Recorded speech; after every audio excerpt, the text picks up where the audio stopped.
Hi everyone! Ayan, gusto ko lang mag-share ng kunting kaalaman sa inyo guys. Ayan, kumbaga konti-kunting share para sa lahat. Ayan, mega shout out pala sa lahat ng aking mga followers. Ayan, sa lahat ng aking mga viewers. Ayan, thank you so much sa laging panunood ng aking mga videos guys. Ayan, gusto ko lang i-share yung reality ng buhay natin about sa true love at saka yung fake love. Ayan. True love versus fake love. Ayan. Paano natin mabigyan ng konting explanation ang isang true love, yung totoong pagmamahal, at saka yung peke na pagmamahal. Ayan. Para lang sa akin guys ay ang true love, ang tunay na pagmamahal ay hindi natin hinahanap yan. Kusang dumadating yan sa buhay natin. Kumbaga kung minsan kasi sinasabi natin sa sarili natin na hinihintay ko kung sino yung dadating na destiny ng buhay ko. Sino yung totoong magmamahal sa akin. Pero minsan, pag may mga dumadating na hindi naman totoo, na medyo naglalaro lang sila, ay hindi naman maganda sa isang katulad natin na nagmamahal ng totoo. Ayan. Ang true love sa akin lang, para lang sa akin guys, ay pag minamahal ka niya or nagmamahalan kayo sa isa't isa, ay kahit anong mangyari, naandyan siya para sa'yo. Unang-una, pag totoong mahal ka niya, may panahon siya para sa'yo. Kahit na busy siya sa trabaho niya, naandyan siya para sa'yo. Bibigyan ka niya ng konting time para mag-usap kayo, magbanding kayo. Ayan ang tunay na pagmamahal. Paggising niya sa umaga, lalo na pag LDR kayo, ikaw yung kakausapin niya. Mag-good morning siya sa'yo. Ayan. Babatiin ka niya ng magandang umaga at mag-uusap kayo. Bibigyan ka niya ng time. Ayan. May mga lakad na hindi natin ina-expect sa araw-araw.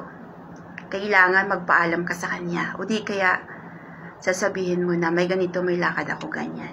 I-share natin yung oras at buhay natin sa ating mga mahal sa buhay kung anong ginagawa natin.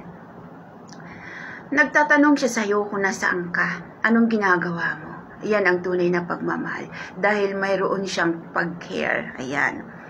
At yung pangatlo naman guys ay lahat ng minamahal mo sa buhay ay minamahal niya na rin. Ayan. Hindi lamang ikaw ang minamahal niya, kundi pati na rin ang buong pamilya mo, yung buong kaibigan mo na nagmamahal sa'yo, na importante sa buhay mo. At ito pa guys, pag binamahal ka niya, ang lahat ng gusto mo sa buhay, lahat ng gusto mo ay ginagawa niya hanggat kaya niya. Ito ang tunay na pagmamahal.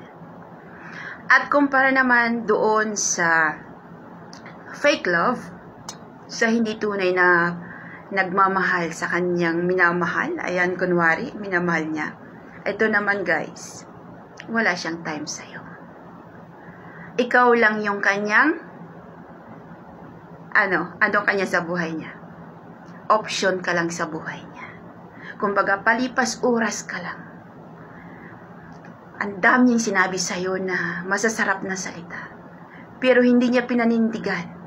Kinalimutan niya pagdating sa dulo. Ayan. Kumbaga, nag-isang linggong pag-ibig lang kayo. Isang buwang pag-ibig. Or ilang buwang pag-ibig. Ayan. Pagkatapos niyan, bigla ka na lang niyang iiwanan sa ere.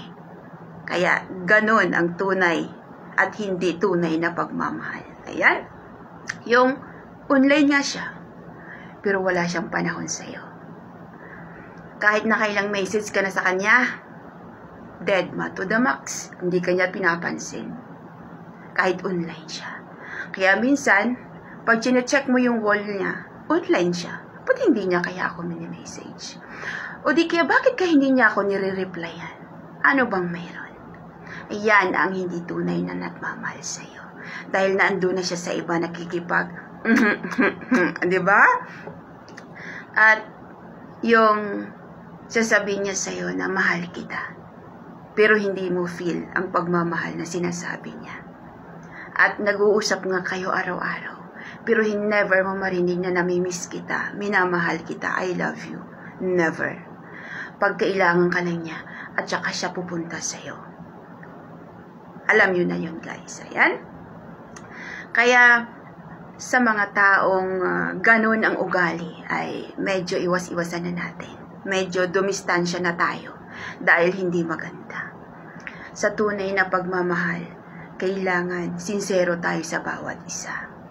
Bakit mo siya ginulo ang buhay niya? Bakit ka pumasok sa buhay niya kung hindi mo naman pala siya kayang panindigan or hindi mo siya kayang mahalin? Bakit mo siya pina-in-love kung hindi mo naman pala kayang panindigan ang pagmamahal na sinasabi mo sa kanya? Bakit ginulo mo pa ang buhay niya? Nananahimik siya. Ha? Bakit sinabi mong mahal mo siya samantalang hindi naman pala totoo? Diba? Kaya sa mga in love dyan, ayan, medyo natin yung yung puso natin, i-relax natin. Ayan. Kung nagbibigay siya ng 100%, ibigay mo rin yung 100%. Pero pag nagbibigay siya sa'yo ng 10% or 25%, ganun din ang ibibigay mo. Hindi lahat ibibigay natin, guys. Magtira din tayo para sa sarili natin. Pag iniwan tayo, masakit. Masakit sa puso. Ayan, yung iniwan ka na nga niya, tapos yung puso natin na parang sasabog na, tapos siya medyo nagsaya-saya dahil may iba pala siyang kasama. Nag-e-enjoy na siya doon, samantalang ikaw na iniwan, masakit sa dibdib, masakit sa puso, umiiyak ka. Sa kanya, easy-easy lang, dahil hindi siya totoong nagmamahal sa'yo. Kaya sa mga in love na mga viewers ko, followers ko, tuloy-tuloy lang natin ang pagmamahalan sa bawat isa. Titiyakin lang natin na yung minamahal natin ay mahal din tayo. Mas masarap magmahal sa taong minamahal tayo. Hindi yung ikaw lang ang nagmamahal at siya ay hindi. Ayan, may time na yung nasasaktan ka na nga dahil iniwan ka. Tapos biglang sasabihin niya sa'yo na, wala lang, friend lang tayo. Yung hindi mo matatanggap dahil ikaw nagmamahal ka ng totoo, samantala siya hindi. Yun talaga, pag hindi totoong nagmamahal sa'yo, talagang mabilis lang siya makamove on sa lahat ng bagay. Pero pag tayo yung nagmamahal ng gusto, yung buong buo sa puso natin na minamahal natin yung isang tao, masakit para maghiwalay. Pero ito yung buhay, ito yung reality ng buhay natin na kailangan nating tanggapin na kung ayaw niya na sa'yo, ay hayaan mo na. Let him free sa lahat ng bagay. Mag-enjoy siya sa buhay niya na ginusto niya. Dahil ayaw niya sa'yo, hayaan mo siyang maghanap ng mas nakakahigit pa sa'yo. Dahil sa tingin mo siguro sa sarili mo ay hindi ka karapat-dapat sa kanyang pagmamahal, kaya iniwang ka niya, o kaya naghanap siya ng iba. Kaya move on tayo, guys. Huwag natin ipipilit ang sarili natin sa mga taong ayaw na para mahalin tayo. Maghanap tayo ng mga taong magmahal sa atin ng gusto, yung totoong pagmamahal na hindi fake. Ayan. Totoong pagmamahal na kayong dalawa mismo ang bumubuo ng inyong relasyon. Ayan. Hindi yung isa lang ang gumagawa ng paraan para maging masaya kayong lahat.